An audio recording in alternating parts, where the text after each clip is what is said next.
Tollywood star hero power star Pavan Kalyan గారు దేశవ్యాప్త రాజకీయాల్లో కీలకంగా వ్యవహరిస్తున్న విషయం విదితమే. ముఖ్యంగా ఈరోజు ఆంధ్రప్రదేశ్లో కూటమి ప్రభుత్వం అధికారంలో ఉందంటే దానికి ప్రధాన కారణం పవన్ కళ్యాణ్ గారు. బీజేపీ, తెలుగుదేశం, జనసేన పార్టీని ఏకతాటిపై తెచ్చి గత వైసీపీ ప్రభుత్వాన్ని గద్దెదించి తద్వారా ఆంధ్రప్రదేశ్లో కూటమి ప్రభుత్వం రెపరెపలాడిందంటే నిజంగానే గ్రేట్ అని చెప్పుకోవాలి.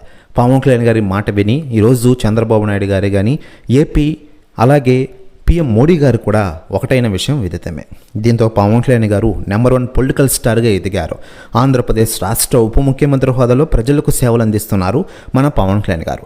ఇక ఇదిలా ఉండగా పవన్ కళ్యాణ్ గారిపై ఇటీవల రాజకీయ నాయకులు వ్యాఖ్యలు చేస్తుండగా తాజాగా తమిళ స్టార్ హీరో ప్రముఖ రాజకీయ పార్టీ నేత విజయ్ గారు సంచలన వ్యాఖ్యలు చేశారట. ఆయన మాట్లాడుతూ పవన్ కళ్యాణ్ గారు గ్రేట్ పర్సన్. ఈరోజు ఆంధ్రప్రదేశ్లోనే కాకుండా ఇటీవలే తమిళనాడుకి పవన్ కళ్యాణ్ గారు వచ్చారు. ఆయన క్రేజ్ చూసి నేను నిజంగా షాక్ అయ్యా. ఆంధ్రప్రదేశ్ రాష్ట్ర ఉప ముఖ్యమంత్రి హోదాలో ప్రజలకు ఆయన నిజమైన సేవలు అందిస్తున్నారు అంటూ సంచలన వ్యాఖ్యలు చేశారట విజయ్ గారు. ప్రశ్న వ్యాఖ్యలు వైరల్ అవుతున్నాయి టోటల్ ఆంధ్రప్రదేశ్ రాష్ట్ర రాజకీయాల్లో. మరోవైపు పవన్ కళ్యాణ్ గారు ఇటీవలే తమిళనాడుకు వెళ్ళిన విషయం తెలిసిందే. తమిళనాడులో జనసేన పార్టీని స్థాపించాలని విస్తరించాలని చూస్తూ ఉన్నారట పవన్ కళ్యాణ్ గారు. దీనిపై అధికార ప్రకటన 2-3 రోజులు రానుండగా మరోవైపు తమిళనాడులోని పవన్ కళ్యాణ్ గారి అభిమానులు కూడా జనసేన పార్టీ విస్తరించాలని చూస్తూ ఉన్నారట.